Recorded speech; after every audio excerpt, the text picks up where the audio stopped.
Hello, and welcome to the second part of the course on Six Sigma Yellow Belt. In this module, we will discuss the 7 basic quality tools, the types of data, and DFSS. The 7 basic quality tools are tally sheets, flowchart or process map, histograms, cause and effect diagram, Pareto diagram, scatter diagram, and control charts. Before we get into the details of the 7 basic tools, let us become familiar with the concept of data types. Data can be broadly categorized into 2 types. The first type of data will be continuous data, and the second would be discrete or attribute data. Continuous data are measurable by some physical instrument, and the value is continuous. It can be any number including decimals, but it does not need to be an integer. For example, weight, height, length, and density. Attribute data is countable and must be represented by integers. Attribute data are also classified as good or bad. For example, number of defects or defectives. Having discussed the concept of data types, let us now have a look at the 7 basic quality tools in detail. The first tool that we will discuss is tally sheets. Tally sheets are very important tools for data collection. Inputs gathered from tally sheets can be used to create Pareto diagrams, fishbone diagrams, etc. The purpose of tally sheets is to ease the compilation of the data in such a manner that they can be used or analyzed comfortably. They are a simple and convenient recording technique for collecting and determining the occurrence of events. They are constructed with each observation to give a clearer picture of the facts. What are the steps involved in creating tally sheets? The first step would be to determine the objective by asking questions such as, what is the problem? Why should data be collected? Who will use the information being collected? Who will collect the data? The second step would be to decide the features, characteristics, and items to be checked. The third step would be to create a tabular form for collecting data. Traditionally, the features, characteristics, items, type of defects, etc. are listed on the left side of the check sheet. The fourth step would be to collect the frequency of data for the items being measured. Record each occurrence directly on the right side of the check sheet as it happens. The fifth step would be to tally the data by totaling the number of occurrences for each category being measured. The next basic quality tool that we will discuss is the histogram. Let me describe what a histogram is and the information it shares. A histogram is a visual representation of variable data. It organizes data to describe process performance and displays centering of the data and the pattern of variation. It demonstrates the underlying distribution of the data. A histogram can be used to check whether or not the data is normally distributed. It provides valuable information for predicting the future process performance. And it helps to identify whether the process is capable of meeting process requirements. What are the steps involved in creating histograms?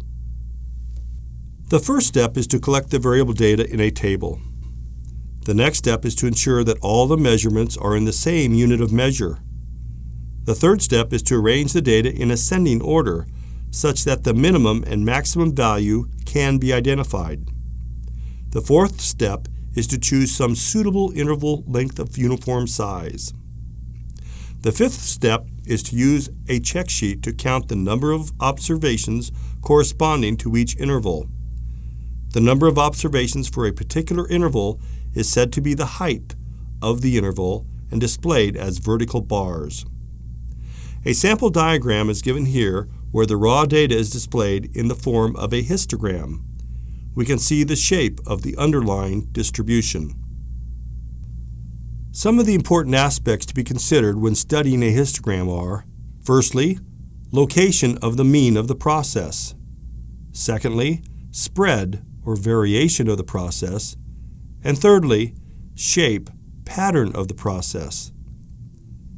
The third basic quality tool we will discuss is the flowchart or process map. What is a flowchart or process map? It is a graphical representation of processes in an organization, displaying the sequence of tasks performed and their relationships.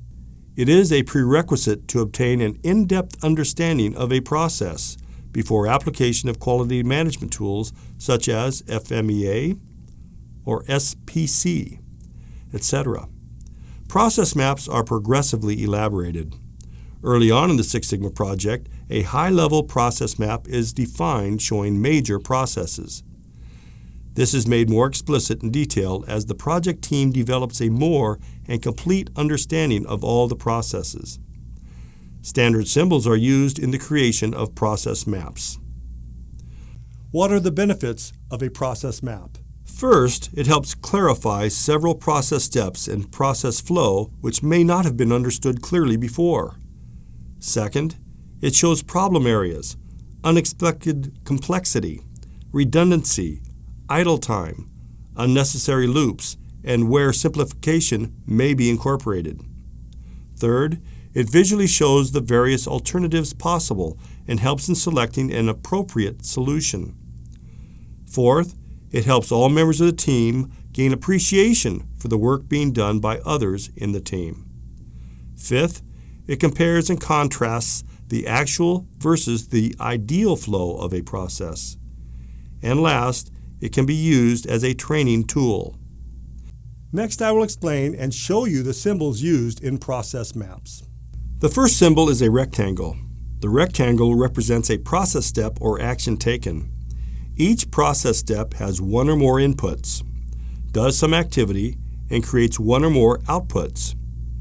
The next symbol is a diamond. The diamond represents a decision step. Options from possible alternatives is selected depending on the input to this step. The third symbol is an oval. The oval represents the start or stop of a process map. It is also used to depict if the process map continues on another page. The fourth symbol used in a process map is an arrow. The arrow represents the direction or flow in a process map. Now that you know the symbols of a process chart, what are the steps involved in creating a process map? The first step is to put together a cross-functional team who have knowledge of the process and appropriate subject matter expertise to create the process map. The next step is to define the process and its boundaries, including the start and stop points. The third step is to describe the stages of the process in a sequential manner. The fourth step is to assess whether the stages are in correct sequence. The fifth step is to draw the process map using the conventional symbols learned earlier. And the last step is to have it reviewed by people involved in the process to check its accuracy. Let me explain the as-is and to-be process map. First, try to find existing process maps which may already be in existence in the company. Next, map all the as-is high-level processes as they now exist. This will create an awareness within the team about the processes in existence currently, and that all team members understand the contribution of others. This is the as-is process map. Then, ask the cross-functional team to study the process and identify opportunities for improvement. And finally, based on the inputs from the cross-functional team, map all the to-be processes. This is the to-be process map. Next, we will discuss the cross-functional process map. When more than one function or departments of an organization are involved in a process, which is very likely in general, then we need to create a cross-functional process map instead of a simple flowchart. It is the simple process map along with the various functions displayed on the left side of the diagram. The sequence of tasks are mapped in such a way that they correspond to the respective functions. It may be possible that some tasks are performed by two functions. These tasks must then be displayed in such a manner that they will fall in both functional zones. Let's look at an example. The fourth basic quality tool we will discuss is the cause and effect diagram. What is a cause and effect diagram? It is a graphic representation of the possible causes for any particular problem under study. This tool was developed by Kaoru Ishikawa in the 1960s to determine and break down the main causes of a given problem. This tool is employed where there is only one problem and the possible causes are hierarchical in nature. This diagram is also known as a fishbone diagram because of its fishbone-like structure, and the Ishikawa diagram. It gives the relationship between quality characteristics and its factors.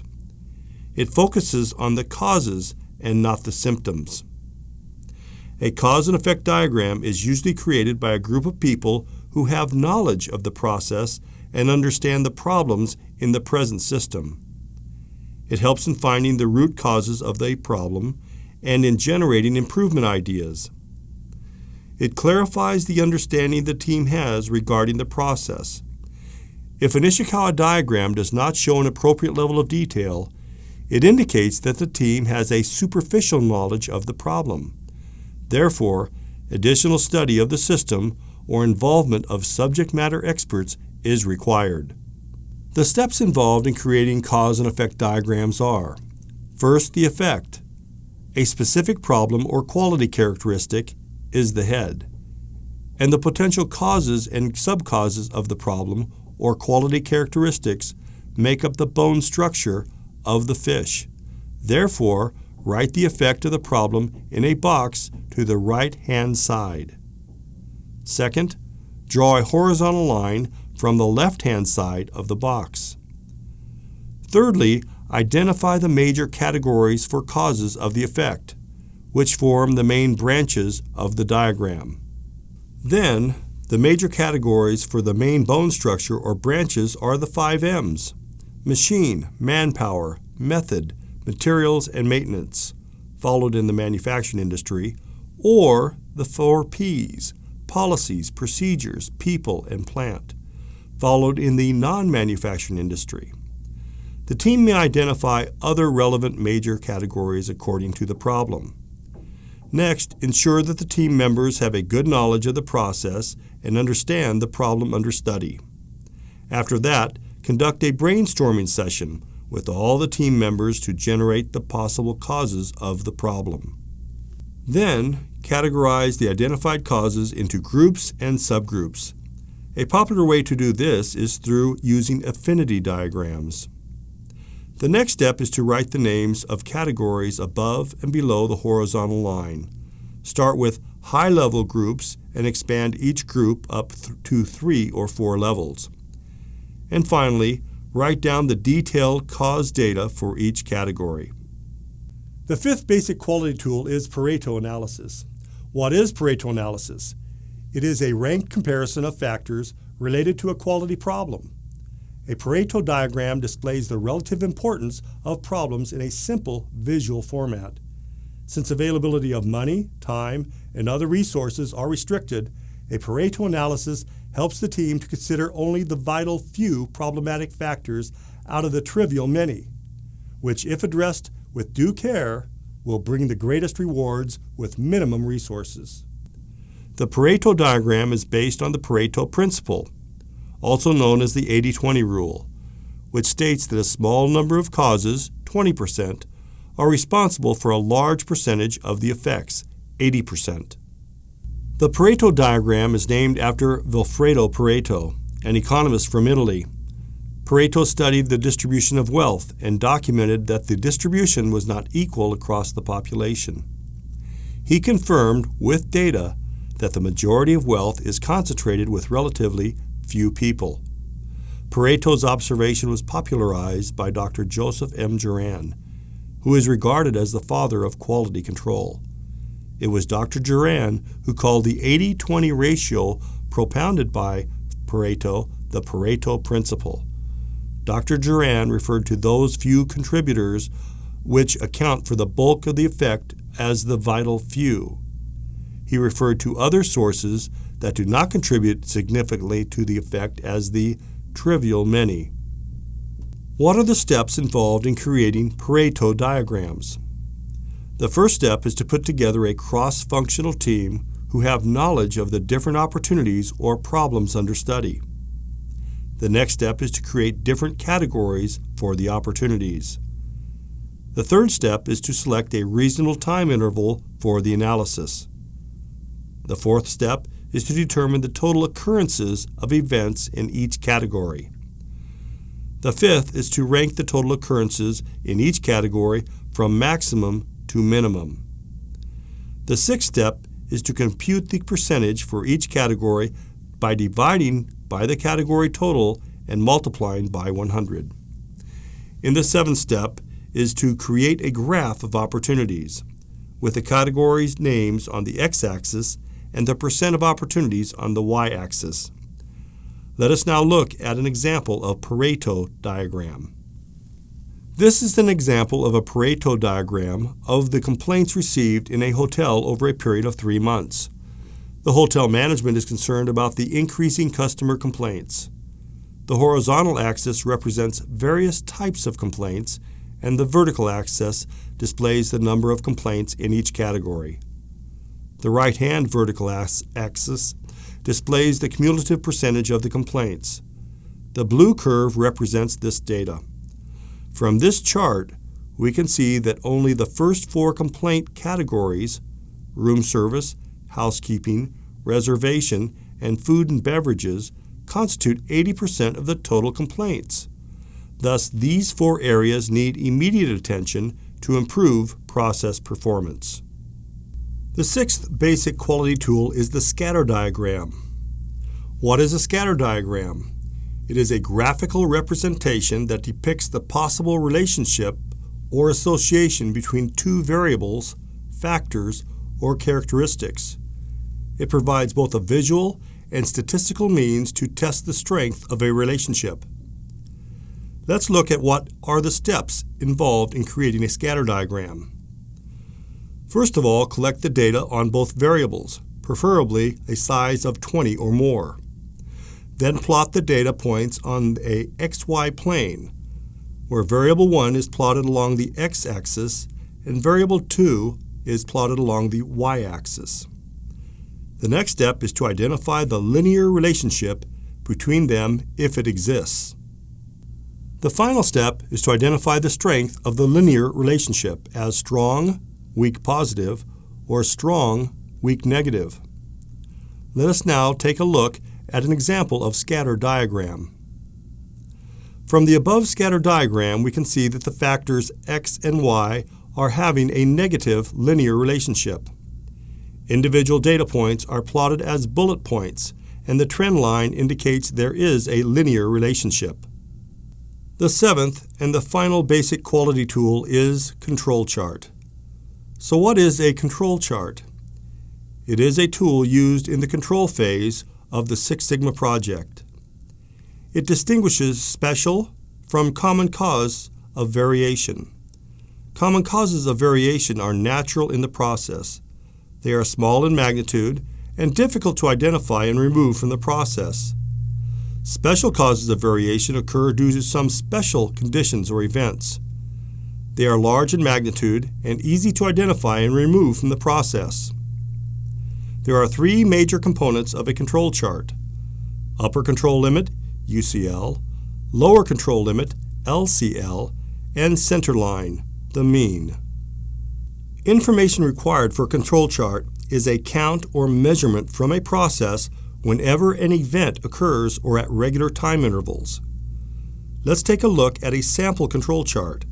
Here, the data obtained from a process is plotted on a chart as shown below.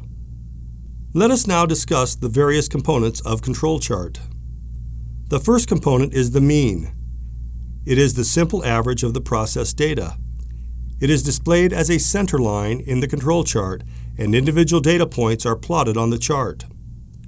The next components are the upper and lower specification limits, the USL and LSL. These are obtained from the voice of the customer. A process satisfies customer requirements if it falls within the specification limits. The third components are the upper and lower control limits, UCL, and LCL. These are calculated from the process data. If all the process data stays within the control limits, then it is very likely that the variation is inherent in the process. That is, it's a common cause of variation. UCL and LCL lie within the upper and lower specification limits. If the process data lies outside the control limits, then it indicates a special cause of variation. Having discussed the concept of the types of data and the 7 basic quality tools, we have now come to the last topic of discussion, which is Design for Six Sigma, DFSS. We will now discuss the concept of DFSS. Design for Six Sigma, DFSS, is an application of Six Sigma which focuses on the design or redesign of different processes used in product manufacturing or service industry. By taking into account the customer needs and expectations, the acronym DMAIC is a common DFSS methodology used to develop a process or product which does not exist in the company. DMAIC is used when the existing product or process doesn't meet the level of customer specification or Six Sigma level even after optimization with or without using DMAIC. Companies using DFSS include GE, Motorola, Honeywell, and many others. Let us now see what DMAIC stands for. It stands for Define, Measure, Analyze, Design, and Validate. Define the project goals and customer deliverables. Measure the process to determine the current performance level. Analyze and determine the root causes of defects. Design the process in detail to meet customer needs. Validate the design performance and its ability to meet customer needs. This brings us to the end of this module. Thank you for learning with us.